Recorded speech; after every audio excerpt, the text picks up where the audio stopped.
All right, Warner Whitemore here getting ready for his discus toss. We're in the 9th pit. His first toss is out. Remember, in these events, everyone gets 1 practice throw and then 3 throws. Their furthest will be the one that counts. Ben Pearson here alongside me. Casey Ziegler. Now, Casey, for those people that aren't exactly familiar with field events for disabled, explain the apparatus, the chair that they're sitting in. It's just a throwing chair that's ratcheted down so they can pull on the chair enough to get leverage to throw it really far out there. And when he's throwing, he can hang on and pull and throw with his arm and see, like, yeah. See, he's using his left hand for leverage there, holding on to that, taking a tight grip on that. Warner Whitemore, Army vet from Lake City, Florida, will be competing in the discus and then the javelin. Here at these veteran games, you can compete in 5 different events. Some of these athletes here compete in all 3 of the field events. Whitmore electing to just do 2.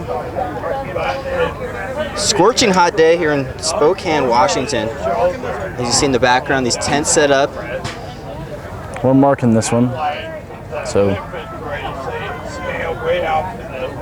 Yeah, but they got the turn, they just circle. Yeah.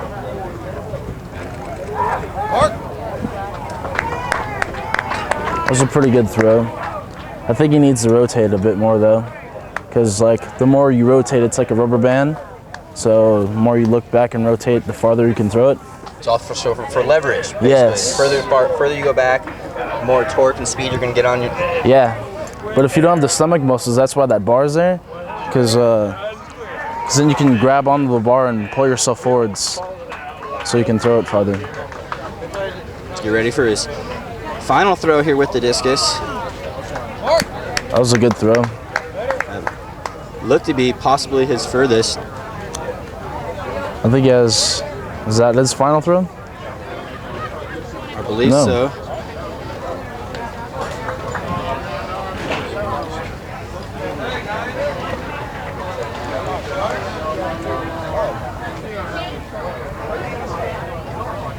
Here's Spokane Falls Community College. I remind you this event is being brought to you by the Spokane Transit Authority.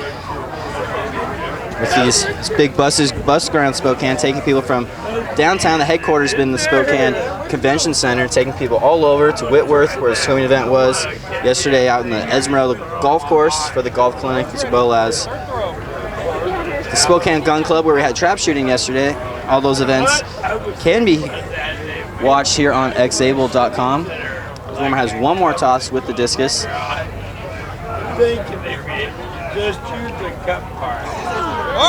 Ooh, that was a lot better. And there we saw their cases you're talking about. It went further back, able to get a little more muscle under it. And it turned out to be his furthest throw. And as the officials are measuring to get the official distance on his discus throws. An event of this magnitude certainly couldn't go on with all the help of the volunteers. Back in these tents you see behind you, volunteers will not only just measuring but also providing ice water, cold towels for everyone. It's very hot out here, already in the 80s, probably going to get in the 90s by the end of the day. It's about 8:45 here Pacific time. So the sun just now getting up, but is already a scorcher. With a long day of events, a lot of events being taking place outside tonight. So it's very important that these athletes not only stay hydrated, but also stay in the shade as much as they can. And Casey, as an athlete, you know, these things are pretty heavy and you don't have as much, you know, with the legs, it's all in your arms. So how important is it to stay hydrated and keep your rest? Oh, it's extremely important, because if you're all tired and stuff, you're not going to compete at your best level that you can. And so in between meets or pits and stuff, you gotta sit in the shade and towel off and drink some cold water. Now in these events, if the athlete's competing in 2 or 3 events, they will throw all their events at once. So As we see him wrap up the discus, he'll do the javelin now. Or in some other events, they might do the shot put and then have to wait a while for everyone else to do the shot put before they take on to the javelin. You hear people can get in, get all their events out.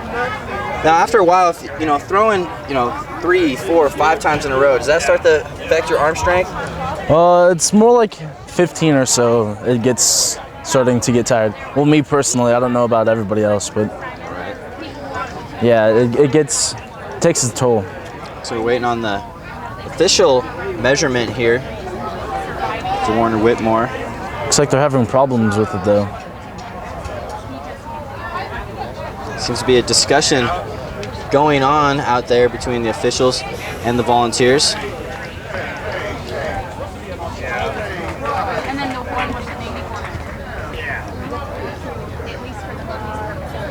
It's the 5th day of these National Veteran Games, the 4th day of actual competition. And on Monday, when we had the opening ceremonies and the media kickoff, it was cloudy and rainy, which is pretty out of the ordinary for Spokane in the summer. And lately we've been back to the hot and dry weather that people are used to up here in Spokane, Washington. And you see Whitmore getting ready for his javelin toss. Remember, each athlete gets one warm-up.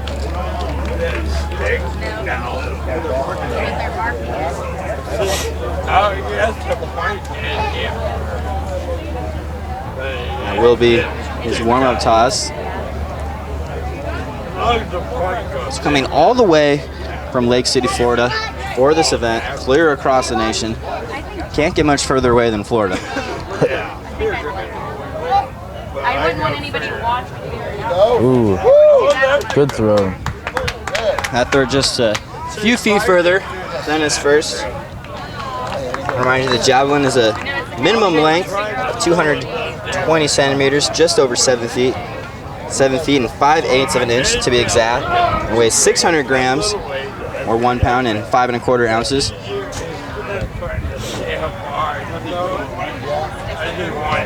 There's a few types of grips for javelin. There's the pinch grab when you use your thumb and your pointer finger.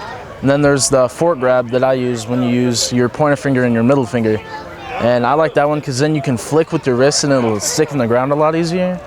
See how he throws and it sticks in the ground? It's because he's flicking his wrist. I think that way works the best.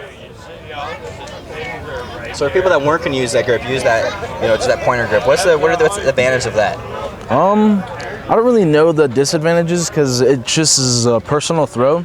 Because it's basically like throwing a softball, but you just got to come back more.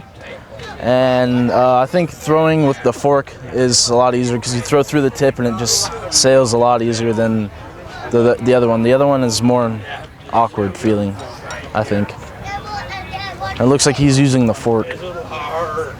This is the 4th classification, and certainly in these events it kind of depends on the mobility and strength of the athlete's hands.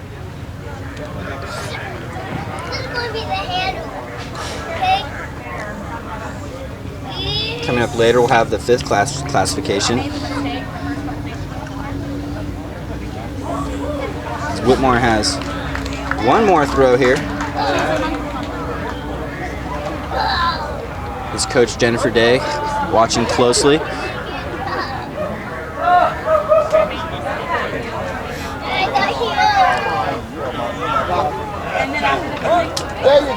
Looks like he was getting a bit tired there.